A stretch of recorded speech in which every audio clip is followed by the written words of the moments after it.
be exactly what you want to be without all of the fear around you. We have to stand up together.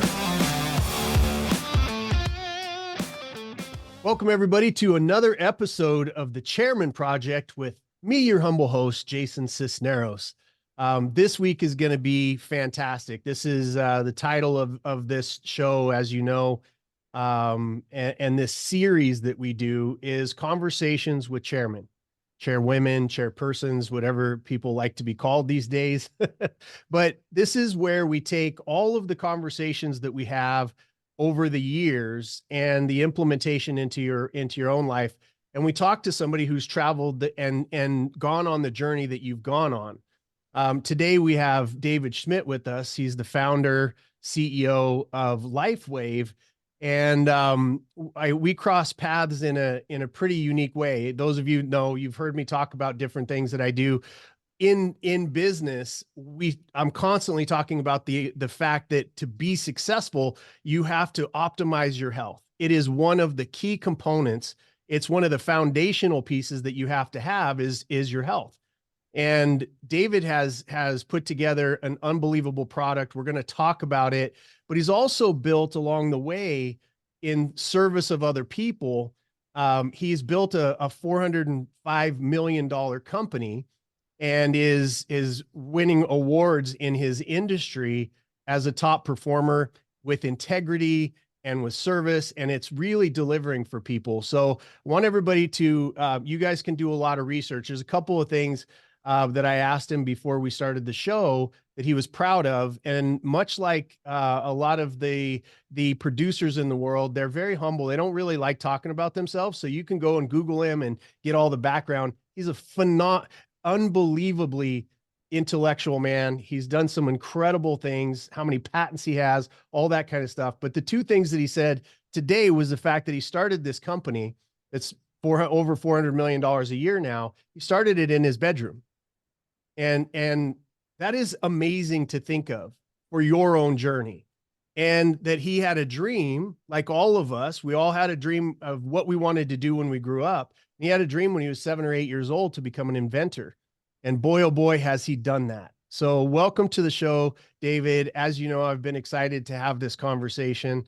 Let us know a little bit about you that you think is important, and a little bit about the company that we're going to be talking about. Thank you, Jason. It's a pleasure, and thank you so much for your time today. Really looking forward to this.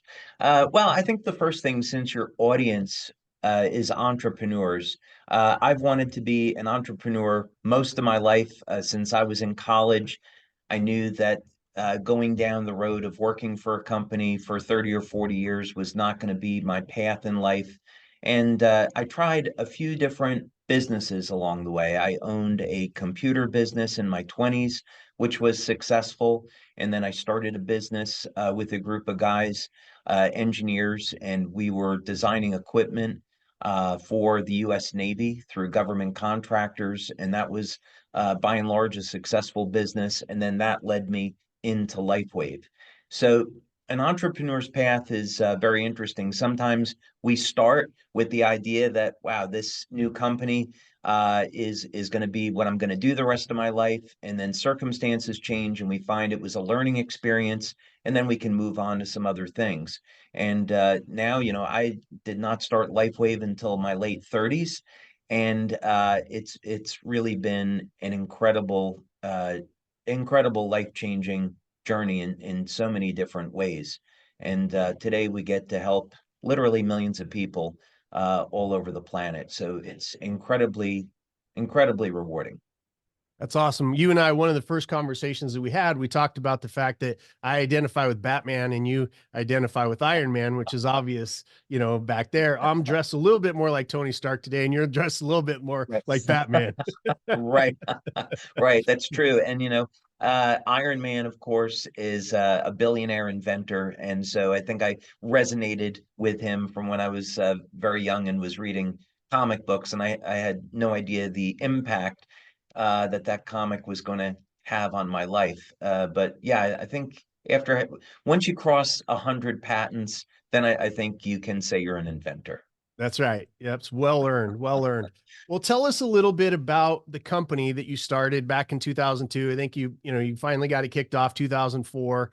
Tell us a little bit about what the product is. Let's get that out of the way so everybody understands exactly what we're talking about. And by the way, when he starts talking about these patches, I have one here, I have one on my belly, I have one on my heel right now. It is something that and again, those of you that have followed the show understand that I'm constantly dialing in my business or my health because I want to be able to perform and serve at a much higher level. This was an instant game changer right off the bat. And my wife and I both said, oh, sure, some patches, this is going to be another thing that we're going to do.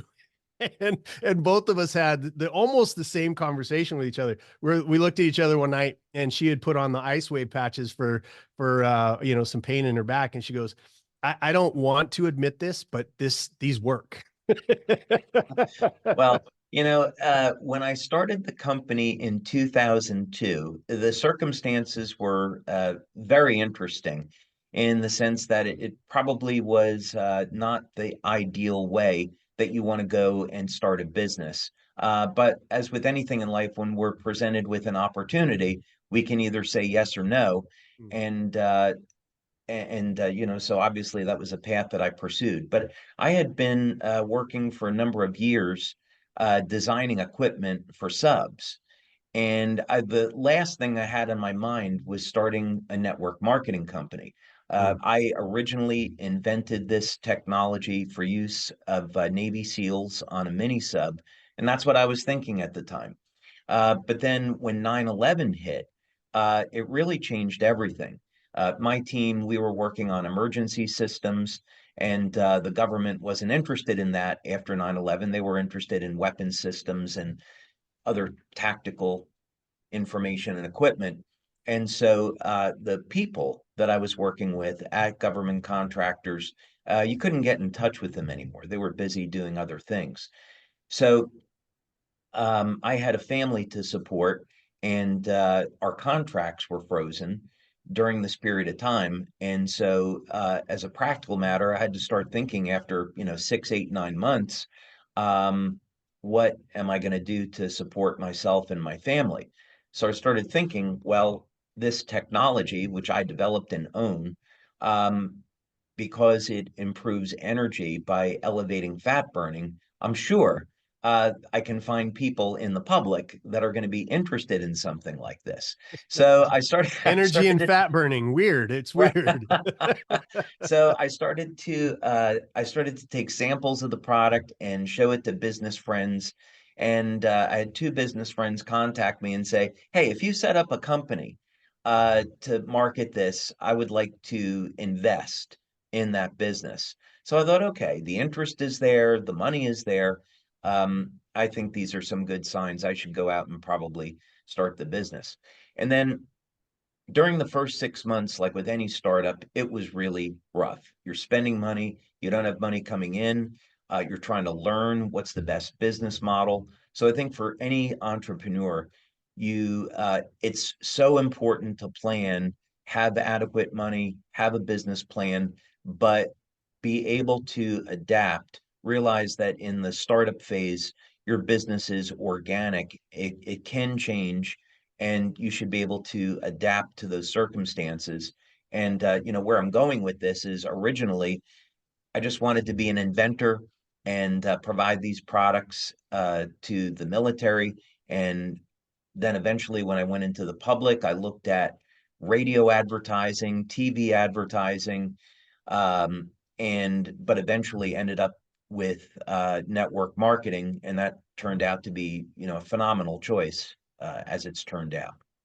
What was the intent, your original, your inception thought, when you were building this product and this technology? What was the original outcome that you had intended for it?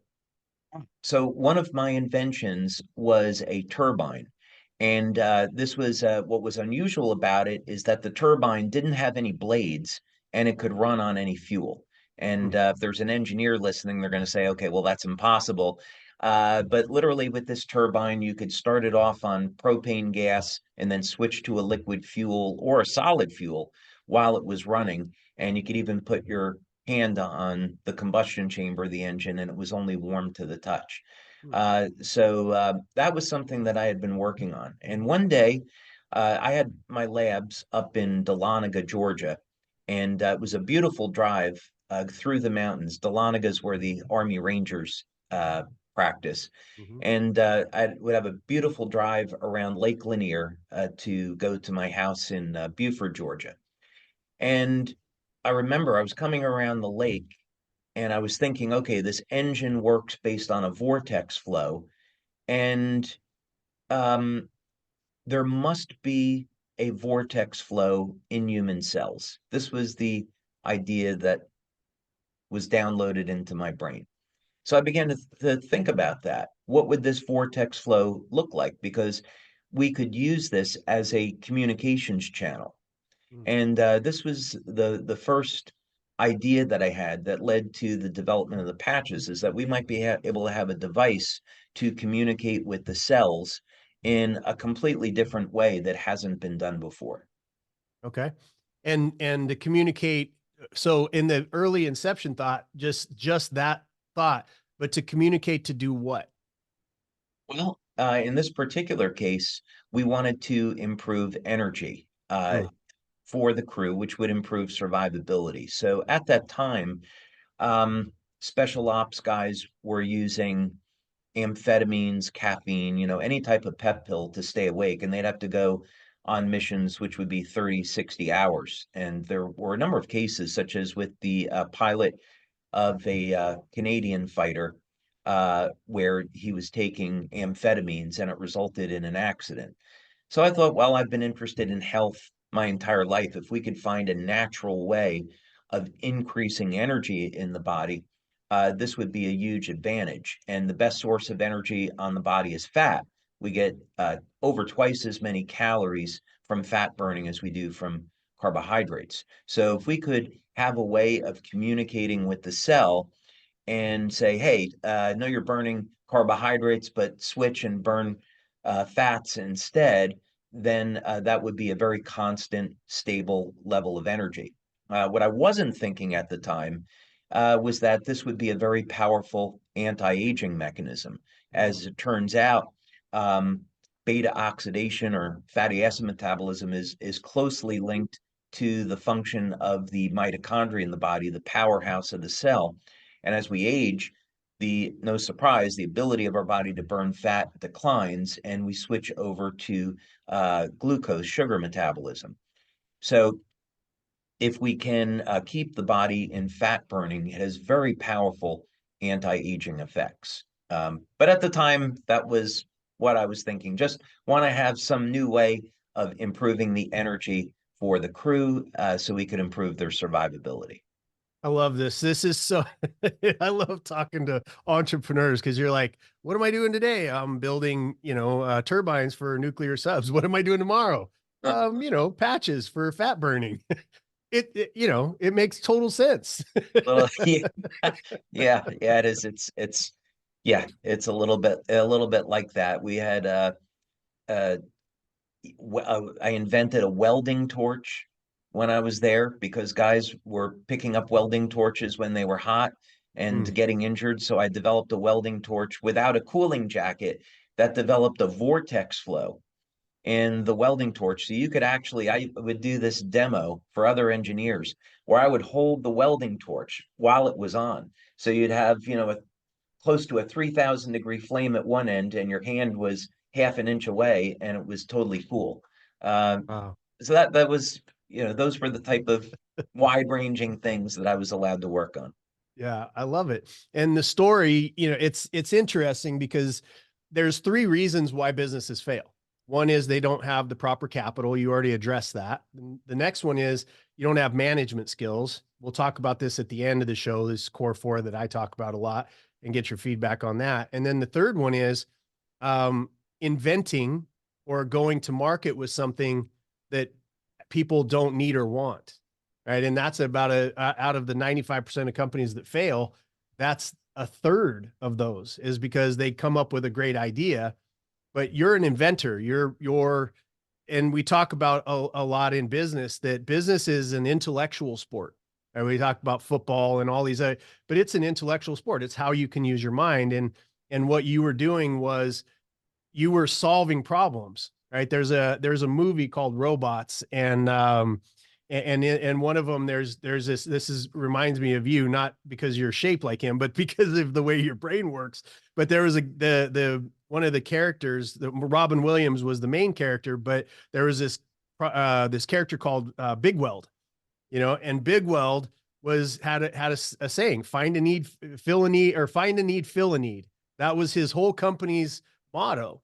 And so that's the service pivot that good entrepreneurs that become good business owners that then can become the chairman, chairperson, chairwoman of their own lives, is pivoting towards solving problems for people.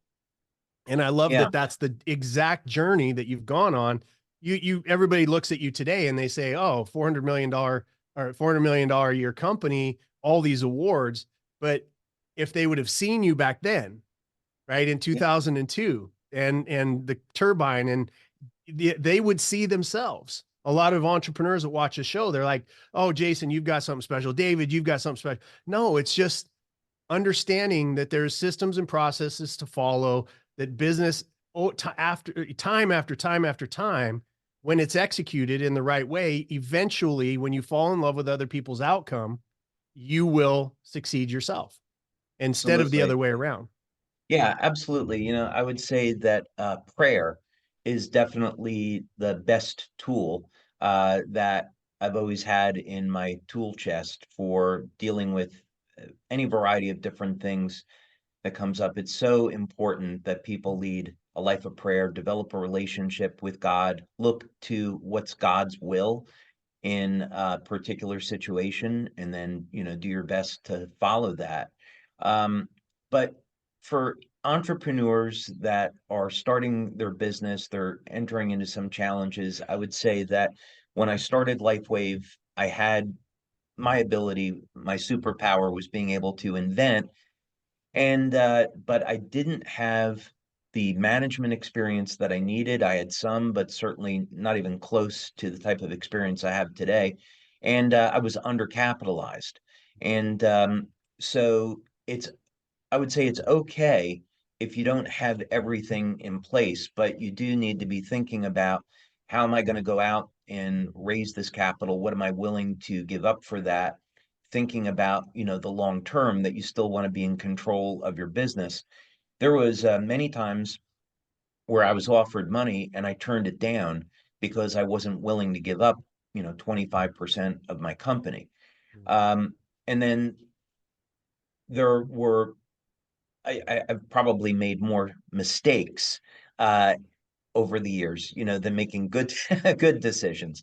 So it's totally okay to make decisions where they're wrong and they don't pan out. Sometimes you hire people and you think they're going to do a good job, and then it doesn't turn out that way.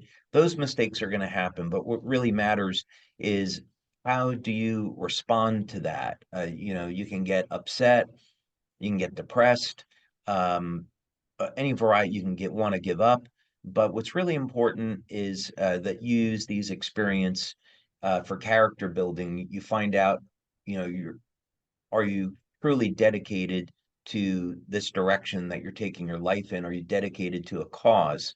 Um, because they say in Batman, if you're dedicated to an ideal, then you become something else and no one can stop you, That's right? right. And that's really important. So for an entrepreneur, you really want to know, what is it that I'm doing here to benefit humanity?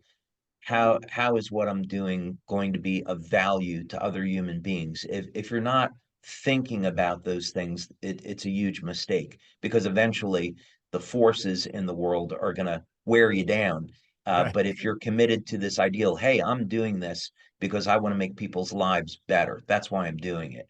If that becomes your focus, then no one's going to stop you. Totally agree. Couldn't agree more. And I'm a recent Christian. fairly new, 4 years ago. Got baptized with my wife, with Pastor Rudy, the guy that founded certain ministries where we do rescues. And it was because of what you just said. When I very first met Pastor Rudy, one of my conversations with him was, I'll come and rescue with you, but don't come at me with your Jesus stuff. Right. Yeah. What an arrogant, I think back to some of the stupidest things I've said. That was one of them. And he smiled, and he said, that's cool. Just come out and rescue with us. And rescuing with him, you just see miracle after miracle. I'm sure in the health world, you've seen miracle after miracle after miracle. And I was just like, I can't deny it anymore. And that's when I decided to become a Christian. And it really does provide a superpower of discernment to pray and to seek that wisdom and to seek that guidance. I love that. And now over all of these years, because what we talk about in our community is falling in love with the outcome of your client, right? It's really a humble step. It's ethical capitalism versus unethical capitalism. And we have very, very, very clear lines between the two these days. We see unethical capitalism around us. We see, I'm going to get mine. We see that, and it's not sustainable. It's never been sustainable throughout history. And what I'm doing and what my mission is to highlight ethical capitalism, because it's the thing that changed the world, right? It is blessed by God. I think that it is in the Bible. The running a company ethically is biblical in nature. You can break it down to the principles all the way to the parable of the talents. And so I love that your business does that in a couple of ways. Network marketing, a lot of people, I've never really been involved in the industry very much, but I've always had an admiration for it, because if you don't have a lot of startup capital, then the greatest thing, and I've told people this throughout my entire career, if you don't have a lot of capital, go sell for somebody else that put in the risk, that risked everything, that probably failed a couple times, probably didn't pay themselves for a couple of years. Go use somebody else's machine, and all you have to do is sell. And there's no better business model than network marketing, and because they literally, there's no startup costs. I mean, not none, but it's what you get is in product.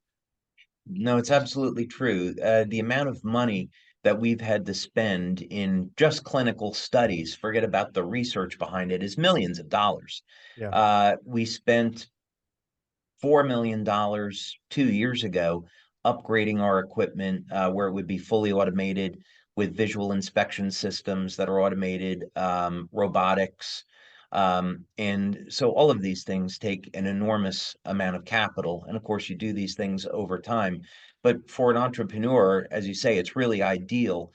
You can say, okay, I have good skills at sales and marketing. I love health, but I don't have all this other, time. So what am I going to do? And in networking with a company like Lifewave, we've put in the time to do the clinical studies, set up the manufacturing, put all the systems in place, and now somebody can come in with very, very little money and have a business that's up and running and get paid the very first month. And that's really unheard of for an entrepreneur outside of networking. So it's an amazing industry in that regard. It is. And then you add to it, because again, one of the other things that I've told people is never try to sell something that you don't believe in. Right. And that's what I have found, like, as I've been using the patches myself, because I cannot open my mouth unless I believe in something. Right. And it doesn't matter if it's my best friend or my brother. If their product sucks, I'm going to say it sucks. And, because I have to be honest. And, and as I was using these patches, because when I do something new, I benchmark. I say, okay, I've got my blood test done for the quarter. I'm constantly upgrading my health. I'm constantly doing something every quarter. Well, your patches were the thing for the quarter. And I'm watching, there's multiple things. There's clarity of thought, there's energy, there's the pain patches. But for me, one of the biggest components, again, energy. I'm running at top level every minute of every day, And I love it. Like it's the best way to experience life. I don't want to experience life on my back. I don't want to experience it, binging on Netflix. I want to binge life. And one of the things that I've noticed, and I told my wife this about 7 days ago, I said, I'm doing nothing different. I fight every morning at the boxing gym. I go and lift. We walk sometimes. My wife's much more of a walker, and we watch what we eat, supplement appropriately. But I said, my body fat is dropping faster than I've ever seen it before, and it's just melting. This is one of the things, doing nothing different, right? Which, to your point, is I've been drinking less coffee. This is hot cocoa, just because I like hot. You know what I mean? It's not. I got my water here. Yeah, it's like I love warm drinks, and so it's hot cocoa and honey, and that leads to a more sustained energy level. And in the gym, I'm 52 years old, and I'm straight crushing, guys half my age in the sustainability. So it's been amazing to watch. Hi, my name is Jason Sisneros, founder and chairman of Anton J Global, a world-class business consulting company that has helped hundreds of clients and thousands of growth course students fix, scale, and successfully master their businesses. To put it simply, my team and I help people turn their businesses into machines that create cash. To better support startups and other mid-sized companies, my team and I developed a phenomenal and comprehensive digital growth course where I poured decades of business ownership and know-how into 20 hours of content. This course is not easy. It's not an easy pill, but demands real work from you to implement the blueprints that I've developed. We know that reaching financial freedom is never easy, but totally worth it. Go to growthcourse.com right now to learn more about the course and get started on your business journey today. Talk a little bit about the product line and a little bit of the science behind it, because I'm gonna keep throwing business stuff at you. I want everybody to know and understand what I'm so fired up about and why it actually works. Yeah. Well, so the products work by stimulating the body with light. And what's so interesting about this, foundationally, there has been a tremendous amount of research that's been done in the last 20 years to validate technology like LifeWave. The history of light therapy actually goes back thousands of years. In India, they were using different colored lights for healing. In ancient Greece, they did it. And back in the early 1900s, there was a Danish scientist who won a Nobel Prize for the use of light therapy. But it really hasn't been until perhaps the past 10 to 15 years that light therapy has been valid as a scientific phenomena. And what I mean by that is that if we went back 20 years ago when I started LifeWave, uh, light therapy was really thought of as being quackery. It was thought of as really not having a basis. However, in secret, the Department of Defense was investing millions of dollars through the Department of the Navy to look at a phenomena called photo repair, where we can accelerate the regeneration of damaged tissue using very low levels of light.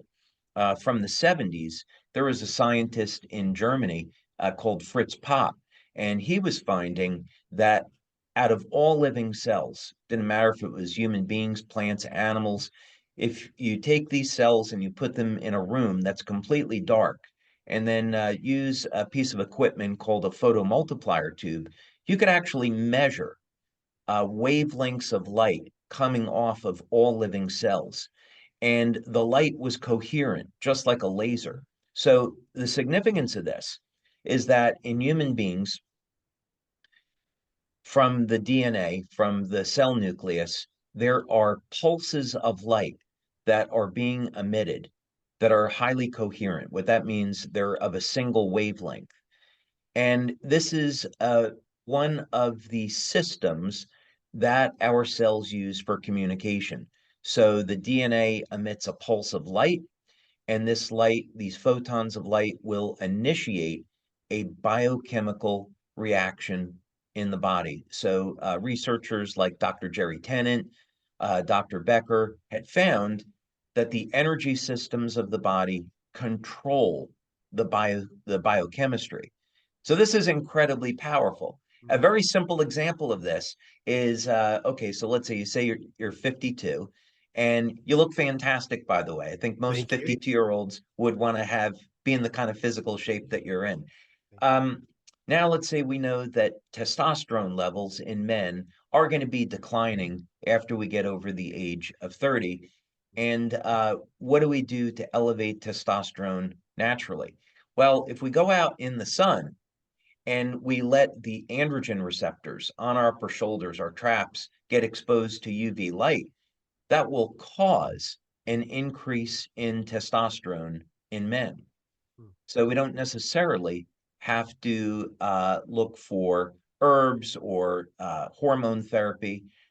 We can use light to elevate testosterone. That's one example. Everyone knows that we can use light to elevate vitamin D.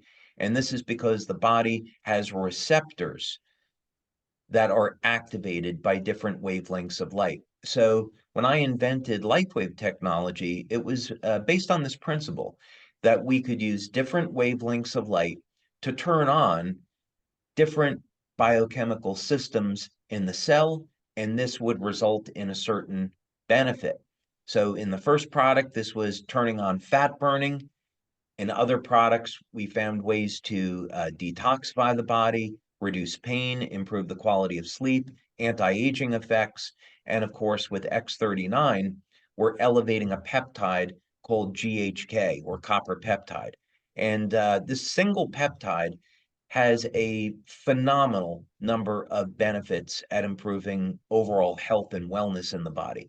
So in your example, you use X39, and we see statistically that it has significant impact on people's physical strength, stamina, flexibility, and other measures of physical performance. How about the X49? Because I've Yeah, got so both of them on. I've got both of them on today. yeah, so X49 is interesting because we X49 is designed to elevate the other copper peptide known as AHK. So to understand this, first we would say that um, copper peptide GHK is a tripeptide. So it's based on glycine, histidine, and lysine. So these are common amino acids that are synthesized into this peptide. And what's special about GHK is that it has a very high affinity for binding with copper. And as a result, that's where some of the magic occurs. In AHK or X49, that's an alanine histidine lysine. And the difference between the two is that glycine is ubiquitous, it's found throughout the entire body, whereas alanine metabolism occurs principally in the brain, the heart, and also in the muscle. So X39 is for overall health, and then for X49, people that are interested in improving their memory, their focus, supporting the health of their heart, and building lean muscle, uh, that would be the application for X49. Love that. There's a Aeon patch as well that I've really loved for sleep. Could you explain that one to us a little bit? So Eon Oh, had, Eon. yeah, It's spelled a little Eon, different. yeah, Eon. That was a really fun product to develop, and it has an interesting backstory because I was at a party with a group of doctors and scientists, and we happened to be talking about longevity. And one of the doctors there, Dr. Stan Berzinski, who's an incredible person, brilliant guy, he was doing these experiments where he was taking a peptide that he had found in urine that declines with age. And he was injecting this peptide into bees. Hmm. And he was seeing that there is this discrepancy in a queen bee. Queen bee will live 50 to 60 times longer than a worker bee. And he isolated a peptide from royal jelly. So the worker bees are eating honey, and the queen is consuming this royal jelly. That's how it got its name. Hmm. And so he said, okay, it must be something in the food that the queen is eating that's allowing for these really long lifespans. So it turned out to be a peptide that's naturally found in the liver that human beings excrete in the urine. So he was able to synthesize the peptide and inject it into the worker bees, and it would increase their lifespan by 5 to 6 times just from one injection. Wow. So I thought, I want to have a patch that does that. Yeah. Uh, I don't want to age. I want to maintain my health, stay young as long as forever. How do I get this thing? So, long story short is it doesn't work in human beings because it has such a short half-life, and you'd have to be on it 20 hours a day. But the Mm. beauty of the patches is you stick the patch on and it will stimulate the skin to make this peptide. So you don't have to get it through a supplement or an injection. But in any case, I designed the Eon patch to elevate this peptide, and what we discovered was that it was acting like a broad spectrum anti-inflammatory. You'd apply it to people, and they get a reduction in their body's levels of stress, and it would happen very quickly. So we market the product for stress management, but in fact, it has a number of very significant health benefits. I love that. Um, so when are you going to come out with bodysuits made out of this stuff? The interesting thing is that you don't have to cover your body in patches and you don't have to have a suit for it. The really Yeah, I'm of interesting, the opinion that if a little's great, a lot is better, right? And it's not yeah, always true. no, it's not. It's not. In the human body, actually, it only takes a few packets of photons, very, very small amount of light to actually turn on a biochemical process. So this is one of these things where a small amount goes a very, very long way. Now, there are going to be cases where people have chronic pain, and we have a product to help assist with pain management. And you can apply these patches, one set on the lower torso and one set on the upper torso, and that will help to manage pain throughout the entire body. But generally speaking, one patch of each kind is plenty. Yeah. Well, I found that because I tried two one time and it spun me out. I was like, I got too Yeah, much that energy. that can happen. That it can be a little too much. That's true. Yeah. Um, so let's talk a little bit about the other products that you have. Like if you could just spin through them really quickly. What is the product line, and maybe what people could be looking at it. They obviously can go to my website. You go to jasonsisneros.com, you'll see BTE built to exit health. It's under there. All of the explanations, a lot of the research that you're going to want to do is available on that site. But what are some, you don't have to go through the whole line. Just tell me a couple of your other favorites. Yeah. So obviously X39 and X49, those are our lead products. And when someone is starting off, they should start with X39. That's the simple way to go. The energy patches were the very first product that I invented. People still use it today. Many people get plenty of energy from just X39, but we still have people, athletes, that like the energy patches and it finds that they help them. IceWave has been incredibly popular because such a high percentage of the population, unfortunately, suffers with some type of acute or chronic pain.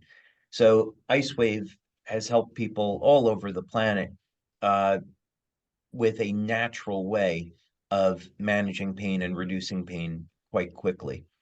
We also have another product called Silent Nights, and this is a natural way of improving melatonin levels in the body. It doesn't have any melatonin in it. So, in other words, this is still stimulating the body with light. So, you apply it in the evening, and it helps promote uh, very restful sleep. So people that are struggling with their sleep could really benefit with silent nights. Love that. All right. I've been hearing some rumors about some anti-aging stuff that you've got in the hamper here, or in the hopper, sorry, that is based on researching in the animal kingdom some animals that don't age, Right. ants and lobsters in particular. So, talk to us about what's coming. Again, I'm here. Again, everybody who's been following me for years and years and years, I have never done a show where I promote a product. Never. I will talk about maybe something I'm using or whatever it is. So this is going to be shocking to some people because I believe in the product and the company. I believe in this man here as a man of integrity, a godly man, somebody who is definitely stepping up for and giving opportunity to a tremendous amount of entrepreneurs that otherwise wouldn't have it, and doing all of that by increasing health and by falling in love with the outcome of the user of the product. That's why I believe it's a $400 million company, and he's been able to overcome some amazing things in his career. But I would like to know from you if you can shed some light on some stuff that you have coming up. Sure thing. I would say, as a company, what we're looking at today is how can we do the most good in the world?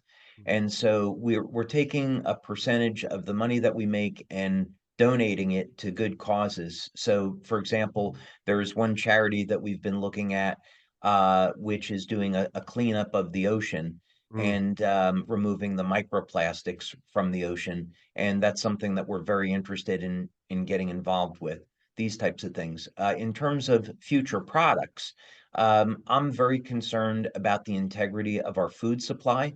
And so we've looked at technologies here and have some patents on new tech to allow people to grow food in their home in a completely new way that hasn't been available before.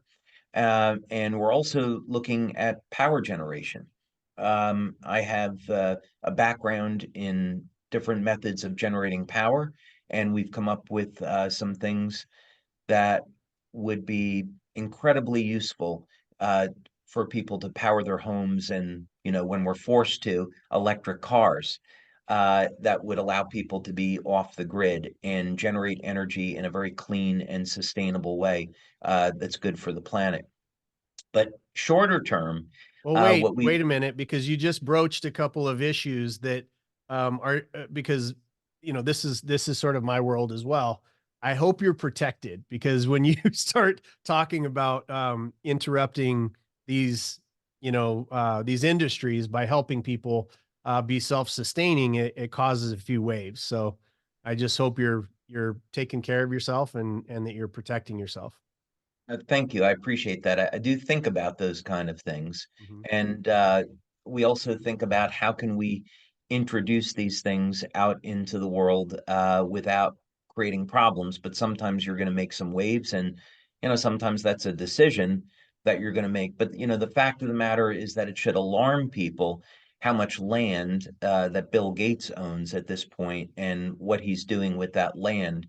Right. It should bother people that what some of the elites are talking about is they want us to get us to eat bugs, Right. or products derived from that. So I think some of the trends are with food and also with power generation are concerning. Yeah. Um, and so entrepreneurs should be looking at perhaps better ways to do that. And of course, then there's opportunities there.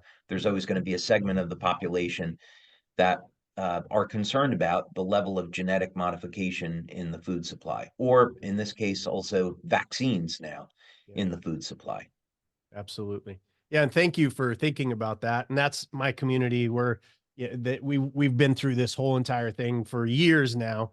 And it really does come down to the idea that we're banding together, right? I believe that business owners are some of the most ethical, hardworking, sacrificial people, honest. We don't have room for racism. We don't have room for misogyny. We don't have room for all of the things that we have out there because we're busy serving. And I Okay. love that you, because that's we've all kind of looked around and go, oh, we need each other, in the business community, especially because for the most part we do our thing, right? We build our businesses and we do our thing. We don't really have time for a whole bunch of other things because we're busy working, supporting, our staff, supporting our churches, supporting our synagogues, whatever it is that we happen to have going on. But this has woken this community up at a high level. And I love the idea of the network in general, much less the marketing, because it gives us a chance to bond together and to be together and to speak together and to lift each other up with products like yours, with a mind like yours that can solve the problem, which is that's the entire reason behind entrepreneurship is to Absolutely. innovate, right? Like old companies age out and then new companies come in. That is the natural way of the best version of entrepreneurship, right? And so you bringing these ideas, all of us out here being able to take them and apply them, give feedback, how it's working for us, for our families. That is ethical capitalism 101. So thank you for the way that your mind works and the fact that you're coming up with some of these solutions. I completely agree that entrepreneurship is incredibly healthy as an organism, and we should be phasing out old ideas that aren't relevant anymore and bringing some new things in. But some of the new things that are coming in from companies like the genetically modified meats, the FDA approved Impossible with, I believe it was 57 compounds that were Right. unidentified. It's insanity. It's So, insanity. I certainly don't want to put that in my body. Right. And then there's microplastics in the food supplies, so they act as xenoestrogens. There's all the contaminants that we know about. And so, for people to be able to protect and maintain their health, we are going to need some alternatives. We're going to need to be able to um, have a food source that is not contaminated and we know actually contains nutrients that are good for us. Mhm. Even this new coating that Bill Gates is behind, a peel. Uh, and on the surface, it sounds pretty good. You're going to put this coating around a fruit or vegetable, and it's going to stay fresher longer. Well, the problem with that is that after you pick a piece of fruit off of a tree or take a vegetable off the vine, the amount of nutrition in that produce declines rapidly with time within a period of a few days. And that's why it goes rotten in the first place. So if you're preserving the fruit and you're making it look fresh over a period of a few weeks, actually the nutrition level has become quite diminished. Mhm. So the net end result of this is that we can expect the rates of obesity to increase because people will be taking in dead calories and our bodies are going to be starving for nutrition. So these are some of the problems that we're being faced with now. And Well, so you say it quite clearly, and forgive me or correct me if I say it incorrectly, but you say pretty clearly that the two types of degradation in our health or our energy levels it comes from oxidative stress and from inflammation. And so when those two things are involved, like the coating on all these, like that is creating not just you're not just getting not not just getting the proper nutrition, but you're also putting other chemicals and other things in your body that causes oxidative stress and inflammation. Is that correct? well, okay, let's use an example. Let's say that we were to consume an orange Hmm. and that orange did not have any nutrition in it, like the bioflavonoids, vitamin C, and the process of creating energy in our cells generates metabolic waste. So we're going to produce oxidative chemicals as a result of just living, of eating. Yeah. Now, the nutrition that's in that fruit would normally protect our bodies from that oxidative stress. So if it's not there, our body is going to experience oxidative stress it might not normally have because the nutrition in that food is gone. So this would be the concern. Are you a business owner that's looking to build your company into a machine that creates cash? I'm Jason Sisneros, chairman and founder of Anton J Global, a world-class business consulting company that has turned around, merged, or prepped for sale hundreds of companies just like yours. I'm best known as the architect when it comes to fixing and building companies across the globe.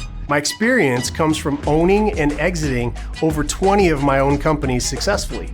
It's that real-world experience that I've converted into the ultimate blueprint that has saved and grown my clients' businesses. If you're tired of getting bad advice, have bought all the books, all the coaching programs, and still aren't seeing the success that you were promised, it might be time to work with a team that has actual experience and a track record of success. Please scan the QR code or visit antonj.com to schedule your free 15-minute consultation to see if we can help you reach your outcomes. That's antonj.com, ANTONJAE.com.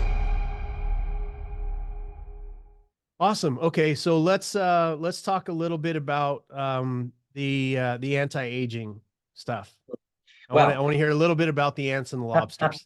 Yeah, we began this research back in 2010, and this is actually probably a great lesson for entrepreneurs because it shows that you can start going down one path and then many other great things can come from it. We started this project in the late 2000s, around 2010 or so, we started to move it forward. And I had been doing research with my team on pulsed electromagnetic field therapy. And basically, the idea was to create new technology that could accelerate the rate at which people heal. Hmm. And I went and spoke with Dr. Tim O'Brien at the National University of Ireland in Galway.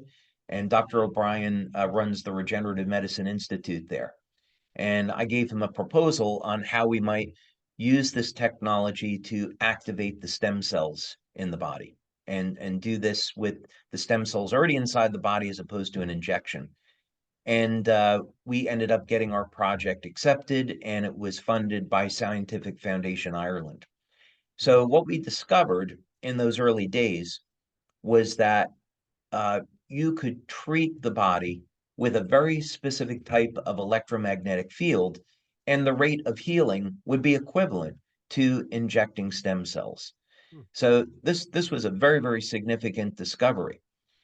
Well, what happens in species that don't age, and I suppose first thing, it's important for people to know that there are certain species on the planet that do not age. They would be known as planaria, which are a flatworm, something called a hydractinia, which is a small sea creature with tentacles, tardigrades, which are these microscopic things called water bears. Also, ants have the ability to defy the normal aging process, as do lobsters. So there's a number of these species. And one of the reasons why they don't age is because of their stem cells. As the stem cells differentiate and turn into regular cells that we would know, and they begin to reproduce, they don't change through that reproductive cycle. So in a human being, as our cells divide, one of the noticeable changes is in the telomeres. The telomeres control the cell division and the telomeres shrink. Well, in these species like planaria, when the cells divide, the telomeres don't shrink, they don't shorten. And we wanted to see if we could study these organisms and, find out how is this all happening. So I was doing a Bible study, and I was thinking about how God said, well, don't eat the blood of animals. Don't consume the blood of animals because the life is in the blood. And I thought to myself, maybe it's literally that simple, that there's something in blood that's causing this effect. And I thought, well, in human beings, the blood, now I'm a big Star Trek fan. And in human beings, blood is based on iron. But in Star Trek, you have a species of Vulcans, Mr. Spock, and my nickname in college was Spock. Their blood is based on copper. And in a lobster, their blood is based on copper. It's called the sera. and the compound is called hemocyanin. Well, in any case, I decided to start looking at the spectrophotometry data on lobster blood, and indeed found some unusual things. I saw a pattern that started to emerge, and began to create in our labs with our team some devices that could mimic how lobsters were essentially preventing the decay of their cells. And we received a number of patents on a few different techniques that I invented and we developed here. Well, years go by, and we get our first human pilot study, and we're showing these phenomenal effects. And I was like, okay, we did it. This is actually working. Maybe about 6 weeks after that, in I'm taking a Bible study, and this is a study on the book of Genesis. And in the beginning, God created the heavens and the earth. And in the study, we're converting English over to the original Hebrew, and then Hebrew, each letter over to its numerical value. And I start to see the same. I got out my calculator, and I thought, I think I'm seeing the same pattern I saw in lobsters. And there it was. The ratios of the numbers were identical to the ratios of the data I found in lobsters that's preventing them from aging. So, in other words, there is a God. God created everything. The Bible is the inspired word of God. And when God created everything, he put a mathematical signature into those living organisms that we can now refer back to and say, yeah, Bible is true. It's Mm. right there. It's math. It's It's incredible. interesting when you think, because in the beginning, there was the word was God, and then things were created, but the first words spoken were, let there be light, That's right. right? And Isn't the that's amazing thing is that so the New Testament, the book of John, was written in Greek, and Greek is the other language where you can convert the letters over to a numerical value. And interestingly, uh, the numerical pattern that appears in the book of Genesis and the numerical pattern that appears in the book of John are also identical. hmm. And that number is 857. Uh, oh, that's the number for the tree of life. Oh, okay. Which was something else that happened to discover. I didn't see that in the Bible study. Oh, Uh, there's a numerical pattern of 3, 7, and 7, 3, which keeps coming up, and also the numbers 3, 1, 3. okay. And 37 and 73 are both prime numbers, and 37 is the 12th prime number, 73 is the 21st prime number. So 3, Those are 7 flipped mirrors too. 7, 3, 12 mirrors 21, and it gets even more incredible than that. Wow. That's phenomenal. So that's what's coming, right? That's what's coming in the company. And I've done a lot of research on the quality of your company, the people that are involved in your company. And I'm proud to be a member. I'm proud to be a partner. I'm proud to be somebody who is using the product myself. And I'm proud of the company that you've built and the integrity, the energy. There's a culture, right? And there's four. We talk about the core four in business all the time, because you have to build. There's a lot of people that are out there going, oh my gosh, you're going to go from $1 million to $125 million, and it's going to happen in 9 months, right? So, All right. and it just Yeah. doesn't work that way, right? It just Right. doesn't work that way. But there's 33 million. I'll give you some of my nerd numbers, since you've given me some of your nerd numbers, right? There's 33 million businesses in this country, right? Out of 330 million people, that's 10%, right? That's 10%.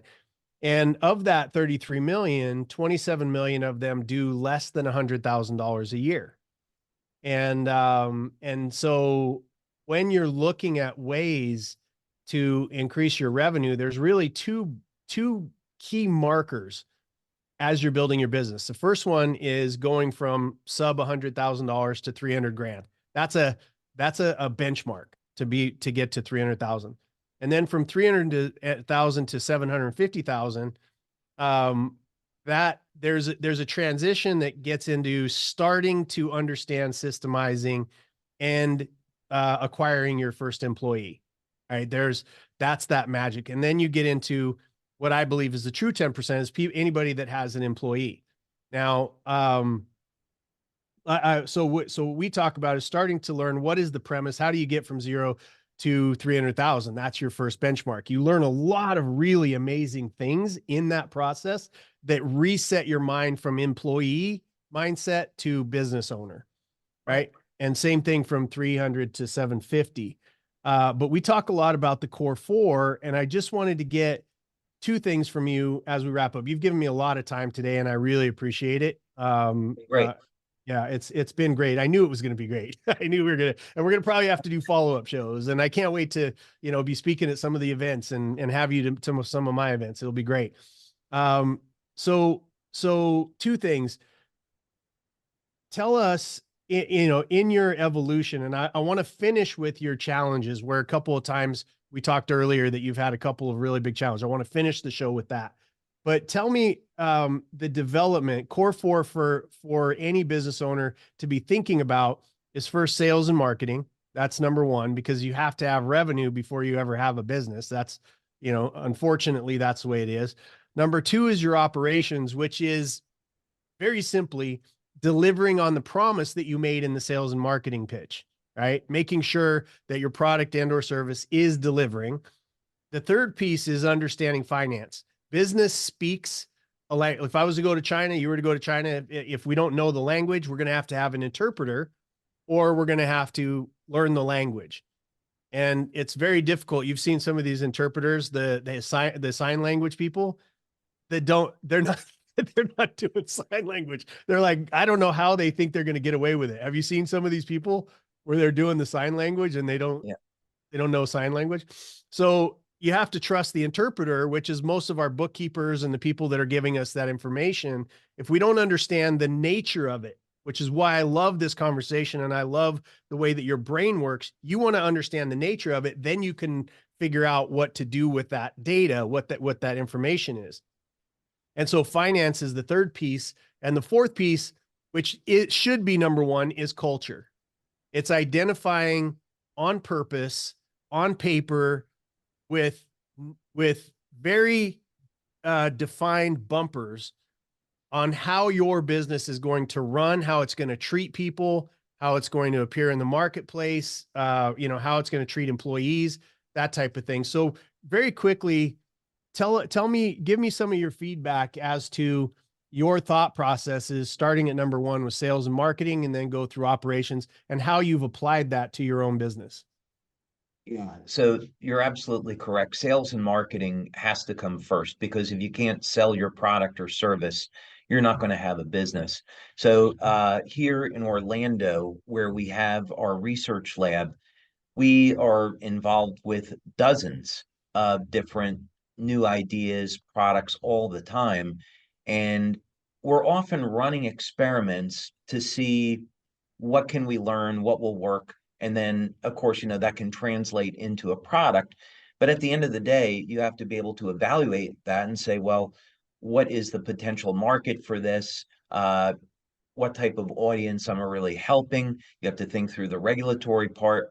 But you do have to think, how am I going to get this to market? So if you have, would say the way that we apply it is because we're in the health industry, we want to avoid the regulatory issues. We don't want to be classified as a drug or a medical device. We want to be in the category of general wellness or class 1. And so that's an important consideration to be thinking about. And then, of course, the channel, how exactly are you going to be getting this to market, and what are the costs associated with that? So of course, many people today, they're going to use the internet, and, that's great. And in network marketing, that uses both the internet and face-to-face selling. And one of the huge advantages of networking is that the company doesn't actually pay a commission until the sale is generated. And it's the exact opposite in other businesses. So I would say, the way that we've applied it back in the very early days was to really look at, keep an open mind, and look at all the different types of sales and marketing channels, and then evaluate once you have enough information, then evaluate which is going to be the best direction. I did not want to go the direction of network marketing, but the evidence were to bear out that that was the proper direction. So we changed our business focus, and that's where we went. Um, then, in terms of finance for the company, um, in my case, we definitely did not have enough money when we started, but it was enough to get going. Right. So you really have to think about, I ran my business out of my home for, it was, the first year and a half actually, to save money. And so you have to think about saving every dollar, that you can, and spending money wisely. And sometimes you'll make a decision, that's not so good, and that's okay. You can recover. But definitely, people should be thinking about the big picture. How much money are they going to need? Can they raise the money along the way? What are you willing to give up for that capital raise? Can you work something out? Or when, in my particular case, there were circumstances where I decided to take money for investment, but I structured the deal so that I could pay the person back with interest and then recapture the interest in the business. And that worked out great. That worked out really great. I was able to, maintain my ownership of the business over time. So those are, of course, really very, very important things to be thinking about. In terms of company operations, some of this happens over a period of time where you should be thinking about scalability. And if you have, let's say in this case, a product, it's totally fine to use a third party to manufacture the product, but you do have to think about supply chain issues, how that's going to affect your margins. And how are you going to scale that over time? If you're growing very rapidly, which is a great problem, can you scale up fast enough? Do you have multiple suppliers, multiple manufacturing sites? So you really do have to be looking down the road and planning for success. And then, also with respect to culture, that's an interesting one because our LifeWave's culture has changed significantly over time. We started as a company that provided products for improving quality of life, then evolved into an anti-aging company, then evolved into a company of regeneration, and now, really longevity.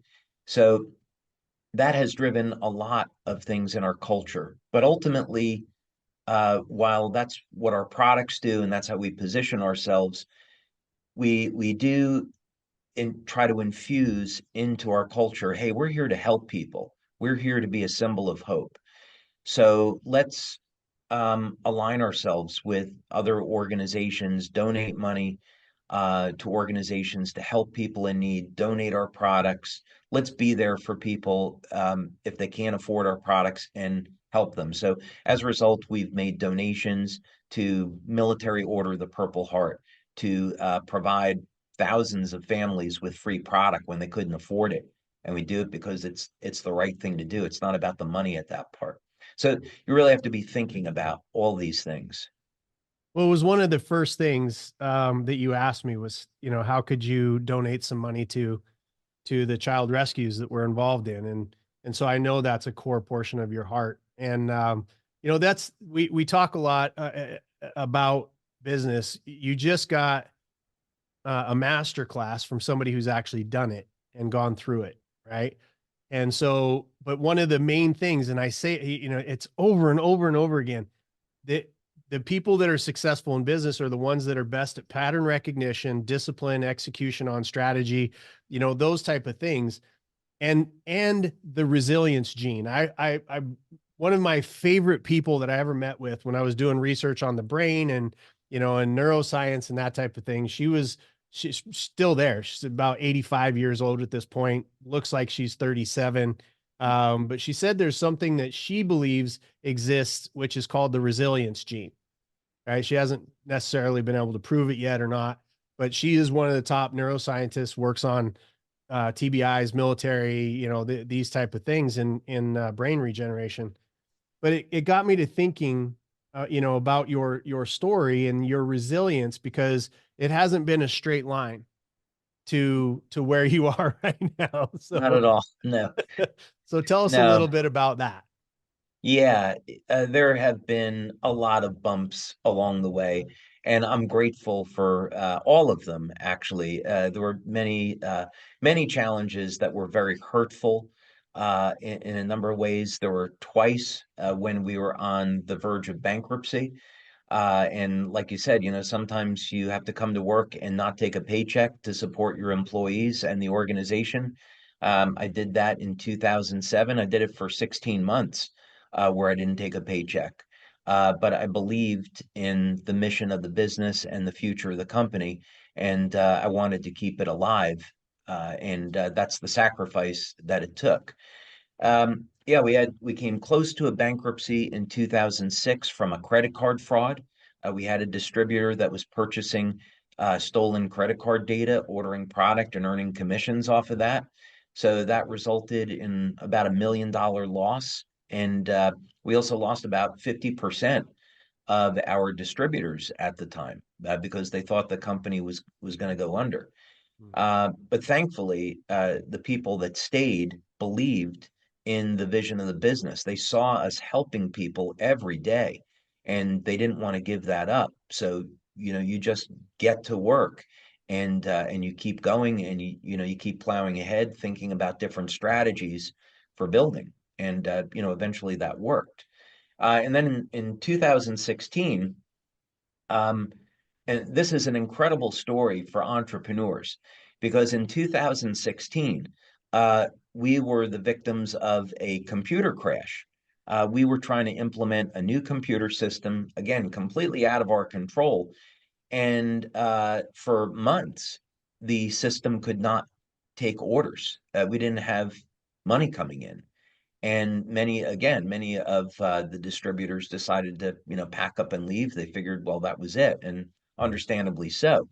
But we went from almost going out of business in 2016 and 17 to going into momentum and becoming the fastest growing company in our industry 4 years in a row. Mm. Um, so even when things look dark and it looks like that there's no hope, pray, ask for guidance, keep at it, keep pushing, and keep thinking about how am I going to get out of this? In our case, I had spent 10 years in stem cell research. We put $4.5 million into it. And I kept going back over my lab notes and I would go into work and say, I am sick of being on the defense. I want to be on the offense. Mm. I want to be launching a new product. I want people to be excited about the business. What can I take that I've learned over these 10 years and apply that into a new product? And that's where X39 came from. X39 came from a place where, yeah, if it hadn't worked, we would have gone out of business. But gratefully, God had other plans. Amen. Amen. Well, I love it. Thank you again for spending so much time with us. If you had to give your younger version of yourself some advice, that would really help accelerate things or help you see through some of those clouds, what would you say to your younger self? I think, well, now you're asking me this question, and with the understanding that I would never do anything to change the timeline, Right. because I don't want to set things off in some kind of parallel reality, like the Right. butterfly effect. So I wouldn't want to say anything to my younger self that would change the future. I think that's the point. But Got if I it. could do that in a way, I think what I'd say is, look, everything you need is already inside you. Mm. Pray, develop a relationship with God, um, turn to Jesus as your savior because I'm a Christian, and never give up. Dedicate yourself to an ideal. Do this to help people. that has to come first, and then everything else will take care of itself. So if you're doing something with the intention that you really want to improve the lives of other people, everything else will take care of itself because the intention is the correct intention. Yeah. There it is. There it is. We talk about it every week. You all know that have been watching the show for a while. Welcome to the new, we've seen a big spike in new viewers too. Welcome to you. I've been talking to like it's my crew, but welcome. This has been a fascinating conversation, and how he just wrapped up is the end game, right? The end game that you are seek out for yourself. That's between you and God. It's very unique to 8 billion other people. It's only been imprinted on your heart, and for you to be able to get there, you have to overcome the unique weaknesses and challenges that you have in your own life, just like myself, just like David, and just like everybody that gets to a place where they can serve at a higher level. It's not about getting rich, not about getting yours, it's not about having the fanciest house or the fastest car. It really is, joy can be found, I believe, only in true service of other people. And the more that you do that, the more joy that you experience, and the more success that you have. It's not the way that the world's telling us these days. It's about joy, satisfaction, love, and really supporting the people that are around you, doing something that you're passionate about that is helping other people. So, David, thank you so much for spending so much of your day with us. I look forward to more conversations in the future. Those of you, you know what to do: like, share, get this out to a whole bunch of people. And if you want to know about the product in more depth, go to jasonsisneros.com and you'll see the tab on there, BTE Health. And there's some pages on there that walk you through it. And if you have any questions, just obviously reach out through that channel and we will get back with you. Thank you, David. Thank Really you, Jason. genuinely appreciate you. Oh, it's been a pleasure and a privilege. Thank you. Awesome.